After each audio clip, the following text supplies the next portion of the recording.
Party అధికార ప్రతినిధి ఉండవల్లి అనుష గారు, అట్లాగే జనసేన అధికార ప్రతినిధి సుజాత గారు కూడా లైవ్లో సిద్ధంగా ఉన్నారు. మరి కాసేపట్లో అనలిస్ట్ అడ్వకేట్ ముప్పళ్ళ సుబ్బారావు గారు కూడా జాయిన్ అవుతారు. అందరికీ నమస్తే అండి. ముందుగా సుజాత గారు నమస్తే అండి. ఏం చెప్తారంటే, మనం చూస్తా ఉన్నాం మీ పార్టీ అధినేత రాష్ట్ర డిప్యూటీ సీఎం పవన్ కళ్యాణ్ గారు ఈ అంశాన్ని బయటపెట్టారు.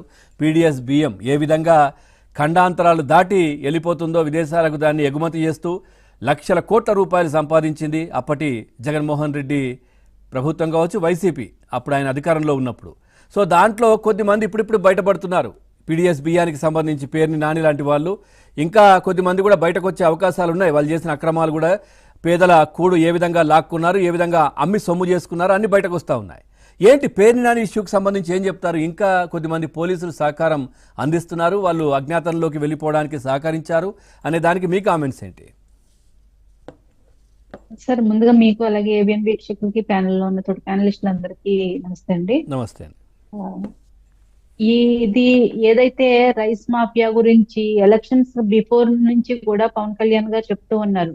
పెద్ద ఎత్తున ఏదైతే పేదలకు చెందాల్సిన బియ్యం ఏదైతే ఉన్నాయో ఇవి అక్రమంగా విదేశాలకి తరలిస్తూ, ఆఫ్రికా వంటి దేశాలకు తరలిస్తూ, అక్కడ ఎంత పెద్ద వ్యవస్థగా తయారైందంటే అక్కడ గోడౌన్స్ కూడా కట్టేసి వీళ్ళు రెగ్యులర్ గా సప్లై చేస్తూ మన రాష్ట్రం నుంచే కాకుండా పక్కనున్న రాష్ట్రాల నుంచి కూడా ఈ రేషన్ కు సంబంధించిన పీడిఎస్ రైస్ ఏదైతే ఉందో రైస్ అంతా తీసుకుని వచ్చి ఏపీ ప్రధాన కేంద్రంగా కాకినాడ పోర్టుని వాళ్ళ సొంత అడ్డాగా మార్చేసుకుని ఇష్టరీతిన ఎటువంటి అంటే కస్టమ్స్ అధికారులని బోల్తా కొట్టించి ఇక్కడ లోకల్ ఉన్న పోలీసులను మేనేజ్ చేసి, సివిల్ సప్లైస్ ని మేనేజ్ చేసి, అసలు మొత్తం వ్యవస్థను అంతటిని వాళ్ళు గుప్పిట్లో పెట్టుకుని ఒక ప్రైవేట్ పోర్టు లాగా, ఒక ప్రైవేట్ అదే ఏదైతే కస్టమ్స్ అధికారులను కూడా వాళ్ళు బెదిరించో భయపెట్టో ఇంకొక రకంగా మేనేజ్ చేశాను. ఒక వ్యవస్థను మొత్తం గల్లంతు చేసేసి ఒక అవినీతి, ఒక మాఫియాని ఒక రెగ్యులైజ్ చేసేసి ఏదైతే జగన్మోహన్ రెడ్డి గారు అండదండలతోటి ద్వారంపూడి చంద్రశేఖర్ రెడ్డి గారు సాగించిన అవినీతి దందాన్ని పవన్ కళ్యాణ్ గారు ఎలక్షన్స్ ముందే బహిరంగంగా చెప్పడం జరిగింది. కాకినాడలో ఈ ద్వారంపూడి ద్వారాలు మూసుకోబోతున్నాయి, ఖచ్చితంగా మేము ఎలక్షన్స్ లో మా కూటమి ప్రభుత్వం గెలిచిన తర్వాత ద్వారంపూడి చంద్రశేఖర్ రెడ్డి ఆగడాలు అరికడతామని చెప్పారు. చెప్పినట్టుగానే జనసేనకు సంబంధించిన ఎమ్మెల్యే నాదెండ్ల మనోహర్ గారు పౌర సరఫరాల శాఖ తీసుకోవడం, వెంటనే కాకినాడలో ఉన్న ఎన్నో గొడవల్ని దాడి చేయడం, వాటి మీద ఆకస్మిక తనిఖీలు చేయడం, వెంటనే సీజ్ చేయడం జరిగింది సార్.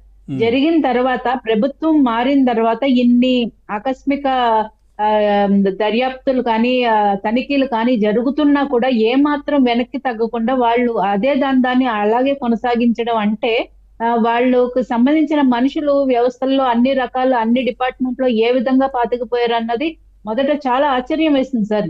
ఎంతో మంది మీడియా ఛానల్స్ లో డిబేట్స్ వచ్చినప్పుడు కూడా మాకు అదే ప్రశ్న అడిగేవాళ్ళు చాలా మంది ఛానల్స్ లో, మీరు దాడులు చేసేదా ఉందా, మొత్తానికి ఆ వ్యవస్థలో ఎవరైతే అసలైన కారకులైన వ్యక్తులు ఉన్నారో వాళ్ళని పట్టుకునేది ఉందా, కేసులు పెట్టేది ఉందా, ఊరికే పైన హడావిడి చేస్తున్నారని చాలా ప్రెజర్ మాకు కూడా ఎదురైంది. కార్యకర్తల నుంచి ఇటు టీడీపీ కార్యకర్తలు కానీ, జనసేన కార్యకర్తలు కానీ పార్టీని, ప్రభుత్వాన్ని ప్రశ్నిస్తూ వస్తున్నాయి. ఇంకెన్ని రోజులు వాళ్ళని పట్టుకోవడానికని.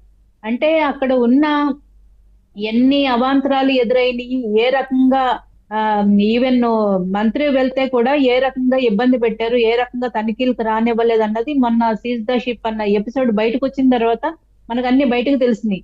సాక్షాత్తు ఉప ముఖ్యమంత్రి గారు వెళ్తానంటే కూడా ఆయన 2 నెలల నుంచి రానివ్వకుండా అక్కడ అధికారులు కుంటి సాకులు చెప్తూ ఈ రోజు పర్మిషన్ లేదు, సెక్యూరిటీ ఇబ్బంది అవుతుంది, వాతావరణం అనుకూలించట్లేదు, ఇలా రకరకాల కారణాలు చెప్తూ ఆయన్నే రానివ్వకపోతుంటే ఇక చివరికి ఆయన తెగించి మీరు వస్తే రండి, లేదంటే నేనే వెళ్ళిపోతాను, నా చుట్టూ ఉన్న సెక్యూరిటీతో పాటు నేను వెళ్ళిపోతాను అని చెప్పి ఆయన తెగించి వచ్చిన రోజు అక్కడ జరుగుతున్నవన్నీ ప్రపంచానికి తెలిసిందండి.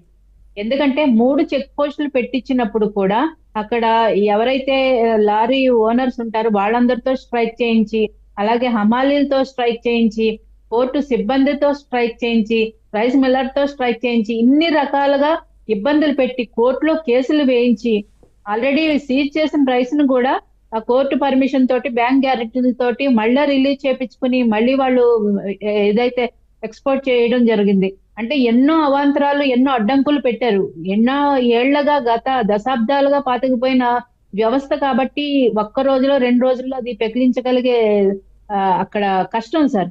కాబట్టి అది లోతుల్లోకి వెళ్ళి ఎవరైతే ఉన్నారో వాళ్ళందరినీ బయటకు రాగే క్రమంలోనే తెలుస్తున్న నెట్వర్క్ ఏంటంటే ప్రతి జిల్లాల నుంచి, అంటే గ్రామాల స్థాయి నుంచి, మండలాల స్థాయి నుంచి, నియోజకవర్గాల స్థాయి నుంచి ఒక క్లస్టర్లుగా ఏర్పడి ఆ నియోజకవర్గ ఎమ్మెల్యేలు ఎవరైతే ఉన్నారో, ఇన్ఛార్జీలు ఎవరైతే ఉన్నారో వాళ్ళందరూ అందులో ఇన్వాల్వ్ అయ్యారు సార్. ఒక చైన్ సిస్టమ్ గా వైసీపీ ఒక ఏమంటారు చక్కగా ఒక ప్యారలల్ గా ఒక గవర్నమెంట్ ఎలా రన్ చేసేసారో మన వాలంటీర్లను పెట్టుకుని ఈ రైస్ మాఫియాకి ఒక వ్యవస్థను నిర్మించుకున్నారు వాళ్ళు. అంతే కదా. ఏదైతే అప్పుడు గ్రామ స్థాయిలో వెహికల్ ఉన్న ఇంటింటికి రేషన్ అనేది తీసుకుని వచ్చి ఆ వెహికల్ కొని దాంట్లో కూడా స్కామ్. అదేవిధంగా వీళ్ళందరూ అంటే పేదవాళ్ళు అందరూ కూడా చాలా మంది బియ్యం తీసుకునే వాళ్ళు పనికి వెళ్ళిపోయిన తర్వాత వెహికల్ రావడం, ఎక్కడో అక్కడ విజిల్ వేయడం, హారన్ కొట్టడం, కార్నర్ పై నిలబడి అప్పటికి ఎవరైనా రాకపోతే, ఎందుకంటే ఆ టైంకి అందరూ పనిలోకి వెళ్ళిపోతారు, మాక్సిమం తీసుకునే వాళ్ళు కాదు చాలా మంది కూడా. సో అదంతా కూడా వీళ్ళు అమ్మేసుకోవడం. అవును సార్, అది ఎంత పగడ్బందీగా వ్యూహం ప్రకారమే అది అవును. ఆ వ్యాన్లు కూడా ఏర్పాటు చేయడం జరిగింది. ఎందుకంటే ఇప్పుడు రేషన్ బియ్యం తీసుకుంటున్నారంటే తెల్ల కార్డు ఉన్న వాళ్ళే ఖచ్చితంగా వాళ్ళు పని కోసం బయటికి వెళ్లే వాళ్ళే. ఇంట్లో అవును. అయితే కూర్చుని ఎవరు ఉండరు. వాళ్ళు పనికి వెళ్లే సమయాలను చూసి వాళ్ళు వచ్చి ఏదో నామకే వాస్తు బియ్యం వచ్చాము వెళ్ళాము మీరు లేరు మేము తీసుకెళ్లిపోయాం ఇలాగా ఒక 6 నెలలు చేసిన తర్వాత ఇంకా వాళ్ళకి బియ్యం తీసుకోవాలి అన్న ఆలోచన పూర్తిగా చంపేసి